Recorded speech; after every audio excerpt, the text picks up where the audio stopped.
வாரத்துல 5 நாள் ரெஸ்ட் எடுத்துட்டு இந்த கடைசி 2 நாள் மட்டும் எல்லாருக்கும் எங்கிருந்துதான் எனர்ஜி கிடைக்குதுன்னே தெரியல. அதுவும் நீங்க கிளாஸ் 10, 11, 12 ஸ்டாண்டர்ட் ஸ்டூடெண்ட்ஸா இருந்தீங்க அப்படின்னா கடந்த 5 மாசமாவே நம்ம ஒரு ஸ்விட்ச் ஆஃப் மோட்ல தான் இருந்தோம். இப்பதான் கொஞ்சம் கொஞ்சமா அந்த ஸ்விட்ச் ஆன் ஆகி எக்ஸாமை பத்தி கொஞ்சம் யோசிக்க ஆரம்பிச்சிருக்கோம். அண்ட் இன்னொரு விஷயம் என்ன தெரியுமா, இதுதான் ரியாலிட்டி. இப்ப என்னால ஓகேவா, நான் 2024ல இருக்கேன். என்னால போய் என்னோட 12th மார்க்கையோ இல்ல 10th மார்க்கையோ மாத்த முடியுமா? மாறி இருந்தா நல்லா இருக்கும், நான் அப்பயே ஒழுங்கா படிச்சிருந்தா நல்லா இருக்கும்னு இப்ப நான் யோசிக்கிறேன். ஆனா என்னால அதை மாத்த முடியாது. நான் அடுத்து என்ன பண்ணலாம், இன்னொரு 4 வருஷத்துல நான் வேற எப்படி எல்லாம் மாறணும். சோ அதுக்கான ஒரு ஸ்டார்டிங் போயிட்டு நான் இன்னையில இருந்து பண்ண ஆரம்பிக்கணும். நீங்களும் அதே சுச்சுவேஷன்ல தான் இருக்கீங்க. சோ அடுத்த 4 வருஷத்துல எல்லாருமே சூப்பரா ஆகணும் அப்படின்னு நினைச்சீங்கன்னா இன்னைக்கு நம்ம நல்லா படிக்க வேண்டிய சுச்சுவேஷன்ல இருக்கும். அக்செப்டடா? சோ இது நான் மட்டும் கிடையாது, உங்க வீட்லயுமே எல்லாருமே இதை சொல்லியிருப்பாங்க. பட் ரியாலிட்டி என்னன்னா அதுதான். சோ என்னால என் மார்க்கை மாத்த முடியாது, ஆனா நீங்க மாத்தலாம் அடுத்த 3 மாசத்துல. சோ என்னதான்ப்பா பண்றது? நீங்க எல்லாருமே இதுவரை நீங்க எப்படி இருந்தீங்களோ அது எல்லாத்தையும் தூக்கி போட்டுட்டு உங்களோட வெர்ஷன் 2.0 அதுதான் அந்த கம்பேக். ஓகேவா, வரப்போறது இன்னும் 2 சான்ஸ் இருக்கு, ஹாஃப் இயர்லி இருக்கு, பப்ளிக் இருக்கு. அதுல உங்க ப்ரூஃப் பண்ண வேண்டிய டைம் வந்துருச்சு. சோ கம்பேக் கொடுக்க எத்தனை பேர் ரெடியா இருக்கீங்க இந்த வீடியோ பார்த்துட்டு இருக்கவங்க?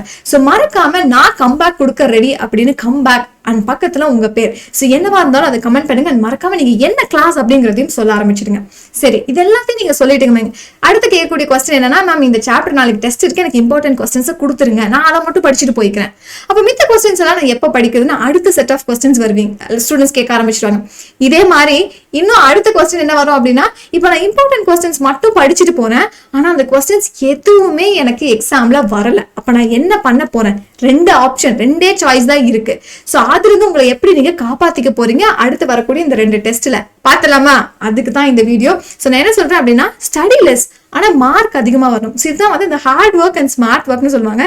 ஸ்மார்ட் ஒர்க் பண்ணணும், ஆனா அது எப்படி பண்ணணுங்கிறத நான் இப்ப தெரிஞ்சுக்க போறேன். ஓகேவா, எல்லா சப்ஜெக்ட்லயும் தாறுமாற என்ன படிச்சோனே தெரியாம இவ்வளவு நாளா படிச்சுட்டு இருக்கோம், அது வேண்டாம். 50-50 தான் பண்ண போறோம். சோ என்ன, நீங்க சொன்ன அதே விஷயம் தான். சோ 50% நீங்க சொன்ன மாதிரி இம்பார்ட்டன்ட் கொஸ்டின்ஸ். ஓகே, இதுதான் நம்ம ஃபர்ஸ்ட் பண்ண போறோம். அப்ப பேலன்ஸ் 50 என்ன பண்ண போறோம்?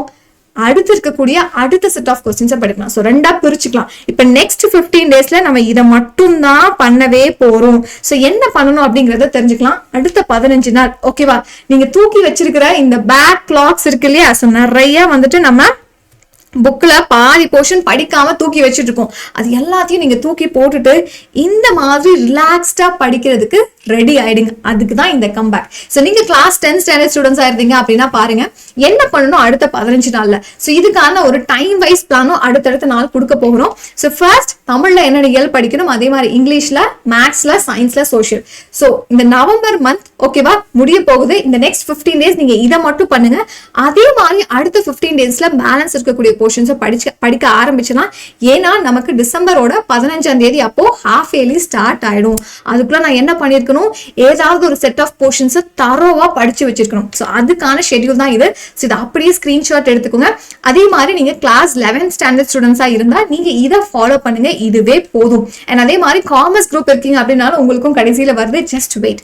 சோ 11 ஸ்டாண்டர்ட் ஸ்டூடெண்ட்ஸ் சொன்ன மாதிரி மேத்ஸா இருக்கட்டும், பிசிக்ஸா இருக்கட்டும், இந்த சாப்டர்ஸ் எல்லாம் மட்டும் நீங்க அடுத்த 15 நாள்ல படிங்க. ஓகேவா, சோ அப்ப அதுல என்னென்ன படிக்கணும், இம்பார்ட்டன்ட் கொஸ்டின்ஸ் எல்லாமே போட்டாச்சு. சோ தெரியலன்னா வாட்ஸ்அப் சேனலை ஜாயின் பண்ணிடுங்க.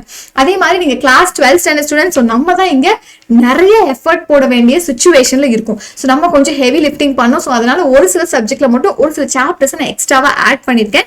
இப்போ ஒரு செட் படிச்சுட்டு இருக்கீங்க, செகண்ட் மிட்டமுக்கு படிச்சிருப்பீங்க. அது திரும்பவும் அடுத்த ஒரு செட் ஆஃப் 15 நாள் வரும் இல்லையா, அப்ப நம்ம ரிவிஷன் பண்ணிக்கலாம்.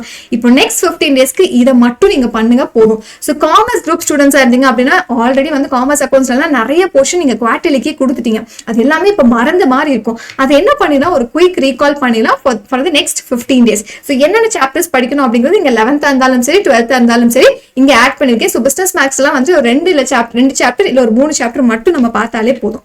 ஓகேவா, சோ இப்போ சொல்லுங்க, கம்பேக் கொடுக்க ரெடியா? உங்களுடைய வெர்ஷன் 2.0 நாங்க இனி பாக்குறதுக்கு ரெடி ஆயிட்டே இருக்கோம். சோ கம்பேக் கொடுக்கக்கூடிய ஸ்டூடெண்ட்ஸ் எல்லாருமே மறக்காம உங்க பேர் கம்பேக் கொடுக்க நான் ரெடி அப்படின்னு கமெண்ட்ல சொல்லுங்க.